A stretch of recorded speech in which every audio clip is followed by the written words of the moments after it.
प्राण कहा जाता है। श्री सुखदेव जी समझाते हैं, वे उत्तरानंद परीक्षित महाराज, अगर आपको वास्तव में भक्ति और प्रेम और श्रद्धा का भाव सुनना है और समझना है तो वृंदावन में उन गोपियों से देखिए जाकर के। अगर आपको मात्र प्रेम समझना है, अगर आपके लिए संतान का मोह क्या होता है जानना है तो माँ यशोदा बाबा नंद से जाकर पूछो। आज प्रभु श्याम सुंदर जिन गलियों में कभी घूमा करते थे, जिन बगीचों में कभी भेड़ू चराया करते थे, पेड़ू बजाया करते थे, उनकी याद को छोड़ करके जब मथुरा नगर में वास करने लगे हैं प्यारे श्रोता बंधु, एकाएक अचानक में याद आ जाती है प्रिय मित्र उद्धव को वृंदावन की गलियों में जब भेज देते हैं वहां सारी बातें होती हैं। बड़ा सुहाना अवसर सा बन गया। आज भी इस समय पर अगर कहीं वृंदावन में जाकर के देखा जाए तो 24 घंटे भक्ति नृत्य करती हुई पाई जाती। सुंदर सुंदर घने घने छायादार सघन वृक्ष लगे हुए हैं, कहीं मोर और पपिया बोल रहे हैं तो कहीं कोई अकेला बैठा ही अपनी ध्वनि में राधे राधे जप रहा है, कहीं दो चार लोग बैठे हुए जप रहे हैं। ऐसा लगता है कि यहाँ का वास करने में मैं दूसरी जगह नरक समझता हूँ। ये कोई मैं अतिशयोक्ति नहीं कह रहा हूँ, ना ही कोई चली फिरी बातें कह रहा हूँ, हकीकत बात है। हमारे पूर्वांचल उत्तर प्रदेश के रहने वाले एक संत एक पत्रिका में छपा था, तब मैंने पढ़ा था उसको। वो वृंदावन परिक्रमा गिरिराज महाराज की करने के लिए आए और जब गिरिराज महाराज की प्रार्थना करने के लिए परिक्रमा करने के लिए आते हैं, माँ प्यारी लाडली का दर्शन किया, जन्मभूमि का दर्शन किया, सबके दर्शन किए।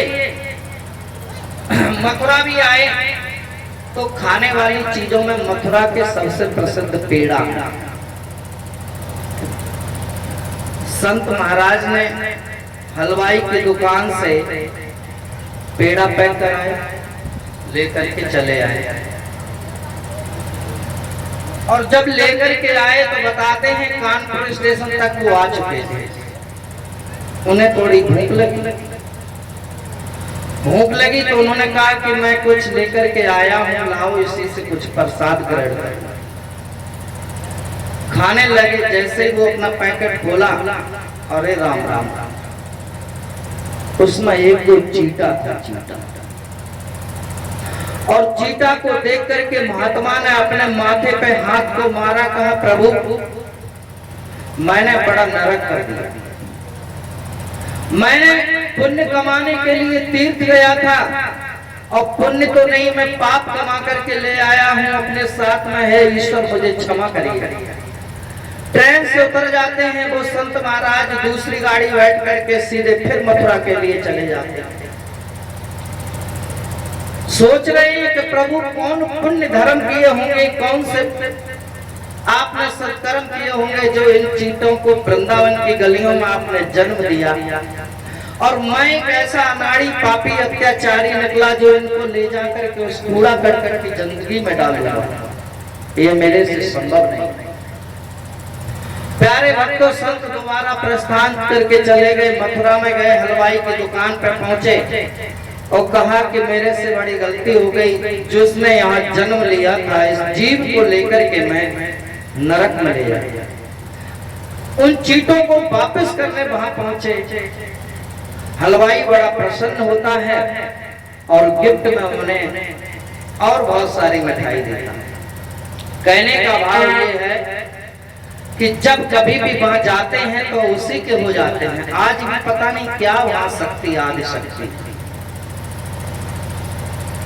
बड़ी अनहोनी बातें हैं। आओ दो लाइन का संकीर्तन बोलते हैं और ताली बजा के मीठी मीठी आवाज में बोलेंगे संतोष भैया। हरि को नाम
है बोलो, कोई ज्यादा कठिन नहीं है। आगे तो नदिया बहती रामानंद,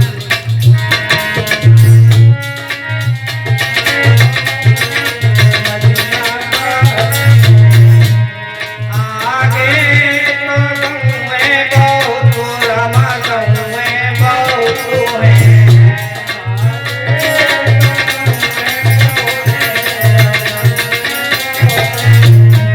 करेली जो गौदाने आगे आगे जैला करेली जो गौदाने आगे आगे जैला करेली जो हर को नाम आगे आगे जैला करेली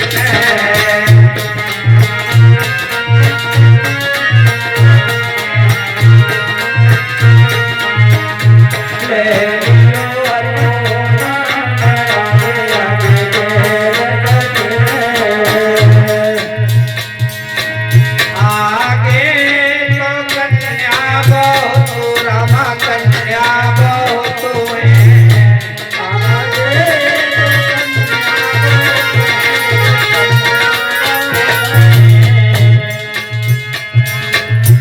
तो एक कहावत कही जाती है कि हम जब कोई सत्कर्म करते हैं, कोई भी ऐसा पुण्य काम करते हैं, तो सबसे पहले हमारे समाज में कन्याओं को भोजन कराना एक बड़ा शुभ माना जाता है। आज नवमी का दिन था और सुबह हवन करा रहे थे, तो बहुत सारी जो देव कन्याएं थी गायब हो गई, छोटी छोटी। पूछा तो कहा कि आज उनका भोजन है, मीठा भोजन खाने के लिए गई। तो कन्याओं को भोजन कराते हैं, शुभ काम करते हैं, दान दक्षिणा करते हैं, सब काम करते हैं। और मुसीबत जब हो जाती है, जब किसी के घर में कोई कन्या जन्म ले लेती है, तो सबसे पहले जो कन्या को पूछती है ना बूढ़ी माँ, उसी के माथे में दर्द। तेरे घर में अगर बेटी पैदा हो गई तो तू इतनी परेशान हो गई, बेटा पैदा हो जाए तो उली उली घूमती है, नाची नाची फिरती है। और जब भोजन कराएगी आज नवमी के दिन, तो दूसरे की बेटियों को एक दिन तू दावत खवा के अपनों पुण्य लूटना चाहती है। ईश्वर ने तुम्हें दिया है तो उसको लीजिए, सब भगवान की संतानें हैं। किसी दिन तुम भी कन्या थी, और जो आज हम इनके बारे में सोच रहे हैं, काश उस समय हमारे बारे में सोचा होता हमारी दादी ने, तो क्या संभव था ये जीवन? नहीं था। तो कहते हैं आगे तो कन्या बहुत रामा कन्या बहुत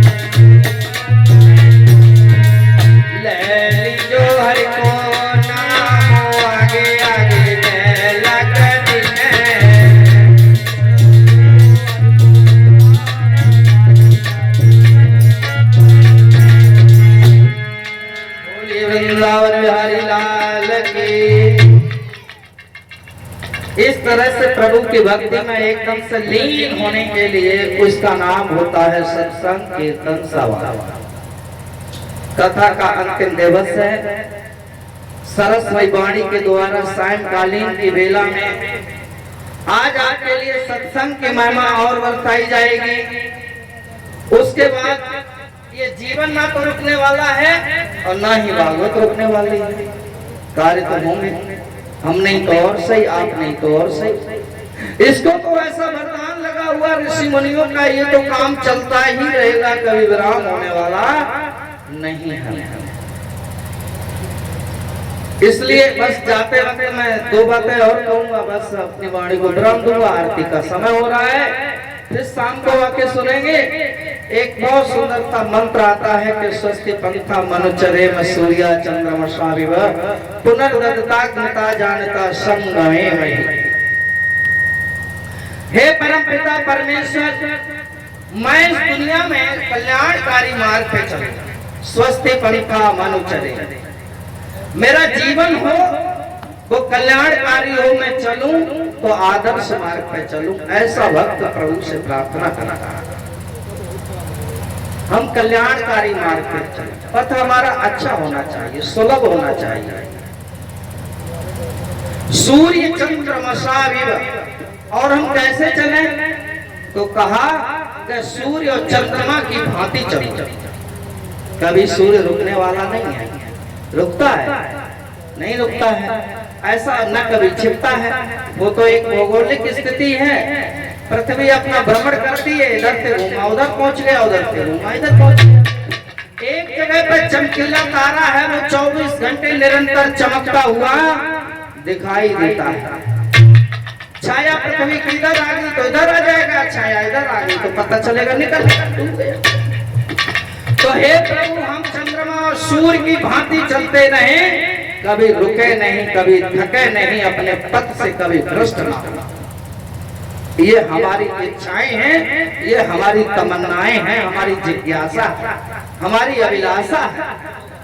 आगे के लिए कहा कि ईश्वर इतना ही नहीं, सूर्य चंद्रमसा विव पुनर्दत्ताग्नता, पुनः पुनः पुनः पुनः हम दाता लोग बने, दानी। अच्छा, सूर्य प्रकाश देता है, सारे ऊर्जा का केंद्र माना जाता है, बदले में कुछ लेता है? नहीं ले पाता। चंद्रमा कुछ देता है, हमें सब कुछ देता है, बदले में कुछ लेता है? नहीं ले पाता है। प्रकृति का एक एक कण हमारे जीवन को सुलभ बनाने के लिए, सृष्टि की संरचना को आगे बढ़ाने के लिए कुछ ना कुछ करता है, लेकिन हम बदले में उनको क्या दे पा रहे हैं? कुछ नहीं दे पाते हैं। तो कहा पुनर्दत्ता है ईश्वर, जितना भी हो सके मैं कुछ ना कुछ करता रहूं, कुछ ना कुछ मैं देता रहूं, कुछ ना कुछ मैं आगे बढ़ता रहूं। महाभारत में एक आख्यान आया, अगर दानी का, अगर दाता का नाम लेना है तो कर्ण लेटा हुआ है, पड़ा हुआ है, भगवान श्री कृष्ण अर्जुन से कहते हैं, हे पार्थ, आज दुनिया का सबसे बड़ा दानवीर विदा हो रहा है। अर्जुन मुस्कुरा के कहते, कन्हैया तुम्हारी तो ऐसी बातें लगी रहती हैं, कब कच कह दे तो कब कच कह दे तो कैसे माने हम के दानवीर हैं जो जा रहे हैं। श्री कृष्ण भगवान कहते हैं, पार्थ मेरे साथ आओ, मैं चलता हूं, तो मैं परीक्षा दिलवाता हूं इस कर्ण की। आए, ब्राह्मण का वेश धारण कर लिया, बरसात का महीना है, बरसात हो चुकी है। कहा कि हम दैनिक हवन करने वाले वेद पाठी ब्राह्मण हैं, एक दानवीर कर्ण, मेरे यहाँ पर सारी लकड़ी जो समुदाय हैं वो गीली हो गई हैं, मुझे जंगल में कहीं समुदा नहीं मिली, लकड़ी नहीं मिली, और मेरा हवन करने को पड़ा हुआ है, मुझे लकड़ी का प्रबंध करिए दानवीर कर्ण। मैं आस लेकर आपके पास आए। कर्ण तो पड़ा है। कर्ण कहता है, प्रभु मैं क्या करूं? मेरे भवन में चंदन की लकड़ी हुई है, चंदन के किवाड़ है, उसको तोड़ लीजिए, और हे ब्राह्मण देव आप अपना यज्ञ करो, जाके उसको रोको ना। कन्हैया खांसने लगे, बोले कि इतनी शक्ति कहाँ है, हम में बूढ़े हैं, हम जो हम धनुष उठाएं और तोड़े, ये तो क्षत्रियों के काम होते हैं, हमें तो पूजा पाठ आती है। कर्ण हमारा इंतजाम करो, कुछ और बताओ। कर्ण कहता है, अगर आप इतना नहीं कर सकते हो तो एक उपाय और है मेरे पास। कर्ण के दांत में सोने का तार लगा हुआ था। कहता है कि हे विप्रदेव, पत्थर का टुकड़ा उठाओ, और मेरे अंदर क्षमता नहीं है जो मैं इसको निकाल सकूं, क्योंकि मैं मृत्यु शैया पे लेटा हूं। कुछ ही देर में मेरा प्राणांत है। आप ये पत्थर का टुकड़ा उठाइए और मेरे दांतों को तोड़ करके सोने का तार है वो निकाल लो और निकाल के मार्केट में बेच करके आप अपनी लकड़ी ले आओ, सौदा ले आओ, हवन पूरा करो। कृष्ण ने इशारा किया, अर्जुन तोड़िए इसके जबड़े को। अर्जुन ने तोड़ दिया, मना भी नहीं किया। तो देखिए दानवीर कर्ण जितना उसको हम अन्याय अत्याचारी कहते हैं, वेद व्यास भगवान उसके करैक्टर को जब लिखते हैं तो कहते हैं उसके अंदर गुण भी बहुत है। इतना बड़ा कोई संसार में दानी नहीं हुआ। तो प्यारे श्रोता बंधु, ये भी महिमाएं, दान की भी बड़ी महिमाएं होती हैं। आज उनके हवन को संपन्न कराने के लिए अपने दांत से तार को निकलवाने का काम कर्ण ने किया। संगमे मही, हे प्रभु अगर हो सके तो मेरी संगति में जब जब साथ हो, जब साथ हो तो सत्पुरुषों का साथ हो, अच्छे लोगों का साथ हो। मैं कभी भी गलत लोगों के बीच में न बैठूं।